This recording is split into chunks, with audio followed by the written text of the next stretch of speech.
Assalamualaikum.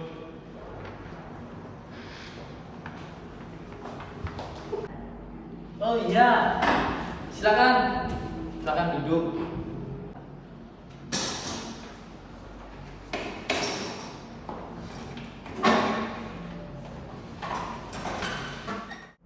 Halo, selamat siang. Gimana kabarnya hari ini? Jadi sebelumnya teman-teman ini kan pasti sudah tahu ya bahwa pada saat ini kita akan melakukan apa. Sebelumnya saya akan menjelaskan bahwa konseling pada hari ini itu semuanya terikat pada kode etik ya, mengenai informasi-informasi kerahasiaan-kerahasiaan tentang cerita kalian, juga tentang etika nanti ketika kalian menceritakan hal-hal yang menurut kalian ini masalah buat kalian. Saya harap kalian saling menghormati kerahasiaan-kerahasiaan dari teman-teman saat konseling pada hari ini ya, baik itu di sini maupun di luar nanti. Jadi mungkin dari teman-teman ini ada yang mau langsung menceritakan masalahnya terlebih dahulu, atau langsung saya tunjuk aja. Mungkin dari yang masnya yang sebelah kanan bisa langsung menceritakan, Mas. Jadi saya mau cerita sedikit ya Mas ya. Saya ini tuh akhir-akhir ini malas untuk berangkat kuliah gitu Mas. Walaupun jarak kampus dari rumah saya itu sebenarnya ya nggak jauh, tapi akhir-akhir ini saya suka bolos, males banget kalau berangkat kuliah. Jadi masnya ini merasa males ya. Untuk masnya merasakan nggak males itu karena apa? Kalau untuk alasan sih mungkin jurusan kuliah yang saya ambil sekarang itu bukan kemauan saya sendiri, itu kemauan dari orang tua saya. Jadi saya agak dipaksa untuk masuk jurusan ini gitu Mas, nggak sesuai kemauan saya. Oke, untuk sebelum pemilihan jurusan itu apakah masnya udah ada diskusi dari orang tua tentang pemilihan jurusan? Apakah masnya itu udah mengusulkan bahwa saya ini pengennya ke jurusan ini Pak Bu gitu? Apakah itu udah diomongin sebelumnya sama orang tuanya Mas ini? Untuk masalah diskusi sih pasti diskusi ya Mas ya. Tapi orang tua saya itu ya nggak mau mendengarkan opini saya tentang jurusan yang saya ingin pilih gitu. Jadi ya maunya orang tua ya jurusan itu aja. Jadi pada saat diskusi itu masnya menangkap nggak apa yang dipikirkan kedua orang tua Mas? Kenapa kok masnya disaranin masuk itu atau diharuskan masuk ke jurusan itu gitu loh? Untuk pandangan orang tua terhadap pemilihan jurusan kuliah saya itu saya mengerti, karena di jurusan tersebut menurut mereka itu prospek kedepannya itu bagus, untuk baik untuk kerja ataupun untuk segala hal gitu. Jadi mereka menyarankan untuk, bukan menyarankan, malah menyuruh untuk masuk ke jurusan itu karena menurut mereka jurusan tersebut memiliki masa depan yang cerah gitu Mas. Terima kasih ya Mas Sigi. Selanjutnya mungkin kakaknya bisa menceritakan apa keluhannya. Ya, jadi sebenarnya itu saya kan udah semester 5 ya Kak ya. Saya ngerasa di semester 5 ini berat banget gitu. Tugasnya banyak, terus kayak banyak tuntutan banget gitu. Apalagi di perkuliahan saya ini kan kayak waktunya ada KKN, waktunya ada magang.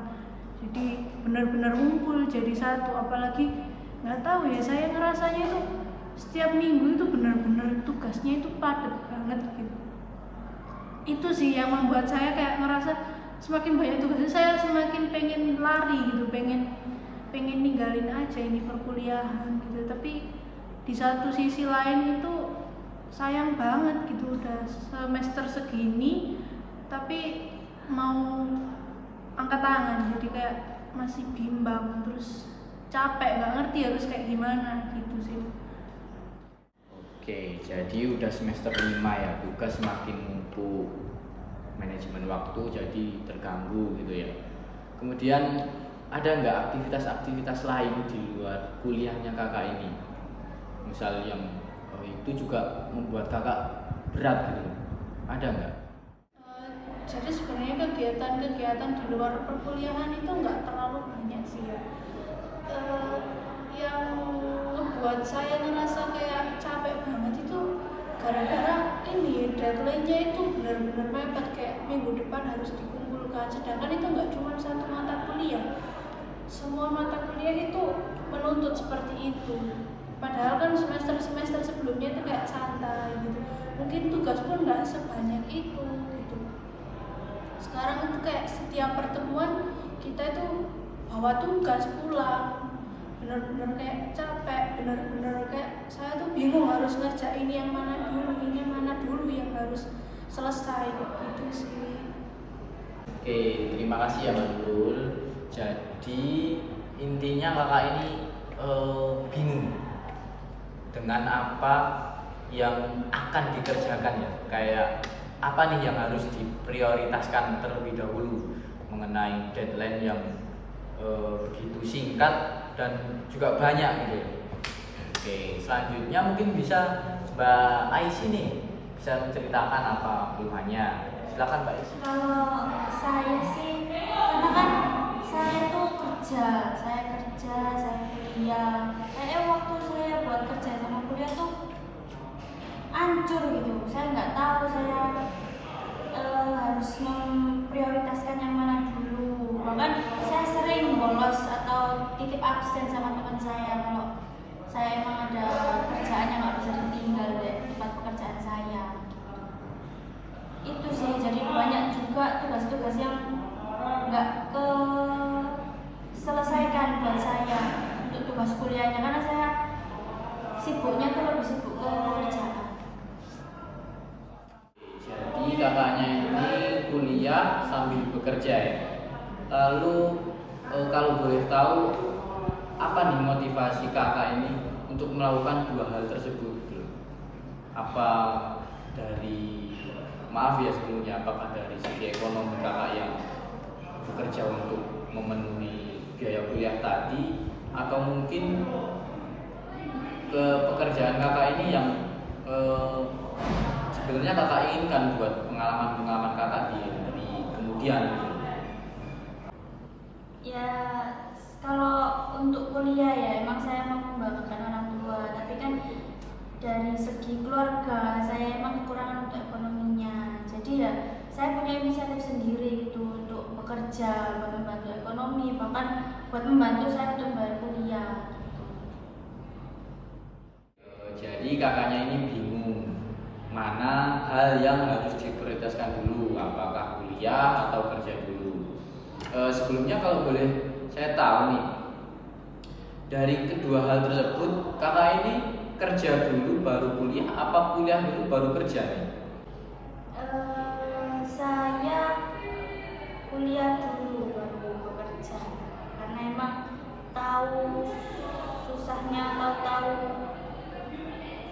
banyaknya yang dikeluarkan biaya yang buat kuliah itu baru tahu pas masuk semester pertama itu. Jadi saya memutuskan sambil bekerja.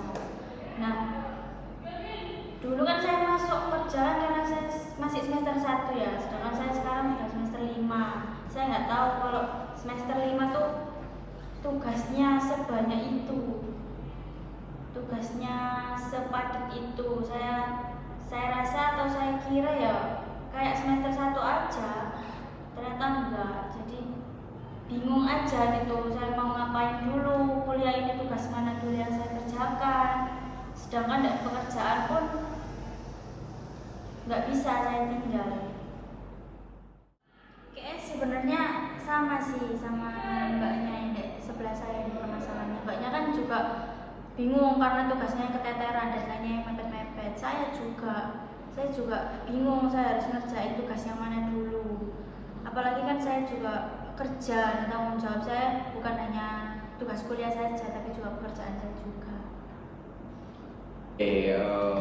Dari cerita kakaknya ini bisa saya tarik kesimpulan bahwa permasalahannya ini ada di perkuliahannya ya. Nah, untuk itu kira-kira ada nggak rencana-rencana kakak ini untuk kedepannya ini? Mungkin seperti apa untuk kedepannya ini? Tindakan-tindakan kakak-kakaknya ini seperti apa setelah mendengar cerita-cerita dari teman-teman sekalian ini? Setelah mendengar cerita dari teman-teman konseling saya tadi, rencana yang akan saya lakukan ya menyelesaikan perkuliahan ini dengan sungguh-sungguh, walaupun ini bukan kemauan saya, karena saya dengar tadi ceritanya Mbak Aisy, dia bermasalah pada keterbatasan dana, sedangkan saya ini tidak mempunyai permasalahan tersebut, yang seharusnya lebih bersyukur lah, lebih semangat untuk kuliah lah.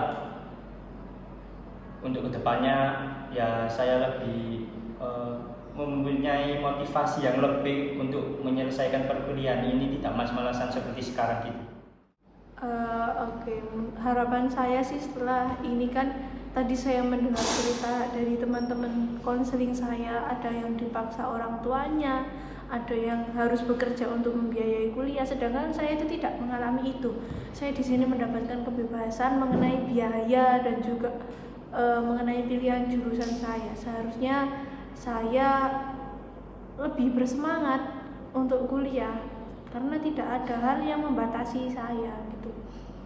Kedepannya rencananya mungkin saya akan membuat timeline di mana saya harus mengerjakan tugas yang mana dulu. Terus juga kedepannya saya harus lebih rajin lagi untuk masuk kuliah, seperti itu. Ya mungkin kalau saya sih di kampus ini kan ada perkuliahan pagi sama perkuliahan sore ya. Mungkin mulai semester ini atau semester besok saya untuk coba izin ke dosen wali saya untuk pindah semester gitu kali ya, untuk nyesuaiin jadwal pekerjaan saya juga. Kan saya juga ini ya keteteran sama tugas kuliah, mungkin juga sama kayak mbaknya juga, buat timeline tugas apa dulu yang harus saya kerjakan gitu kali. Terima kasih buat teman-teman. Nah, ini kan teman-teman udah tahu nih rencana kedepannya yang akan dilakukan teman-teman sekalian ini. Nah, saya harap rencana-rencana yang udah kalian sampaikan tadi dapat realisasi sebaik mungkin. Jadi masalah-masalah yang teman-teman hadapi sekarang itu jadi lebih ringan gitu.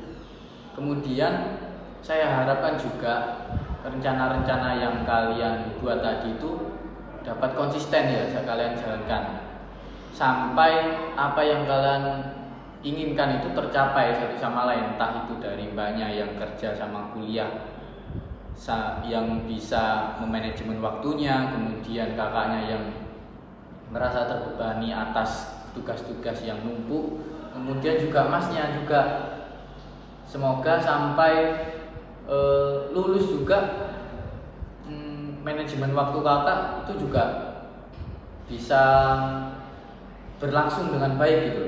Oke, dan saya ucapkan lagi terima kasih yang sebesar-besarnya buat kakak-kakak yang telah terbuka dan hingga bercerita keluh kesahnya sampai bisa menemukan rencana-rencana yang akan dilakukan ke depannya dan itu pun juga akan bermanfaat bagi kakaknya sendiri gitu. Dan terima kasih juga telah mempercayai saya sebagai konselor, sebagai jembatan untuk kakak-kakak ini menemukan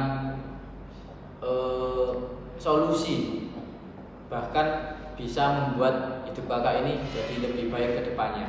Terima kasih yang sebesar-besarnya. Assalamualaikum warahmatullahi wabarakatuh.